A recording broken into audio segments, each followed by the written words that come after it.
মালিক আজকের তওবাকে উম্মতের তওবা হিসাবে গণ্য করেন। আপনি আমাদের উপরে বড় নারাজ হয়ে গেছেন।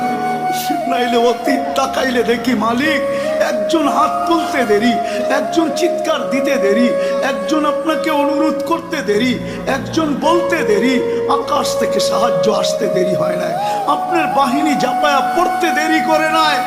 আজকে তো বৎসরের পর বৎসর পার হয়ে যাইতেছে, চোখের পানি শুকায় যাইতেছে, ও মালিক কোন বিজয়ের চিহ্ন দেখি না।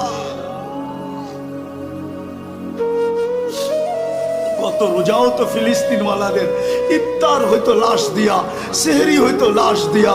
আল্লাহ এই রোজাও কি এরকমই হবে জানি না মালিক। এত নারাজ হয়ে গেলেন কেন মালিক? এত নারাজ হয়ে গেলেন কেন?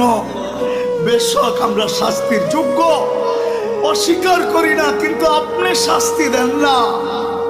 আপনার হাবিবের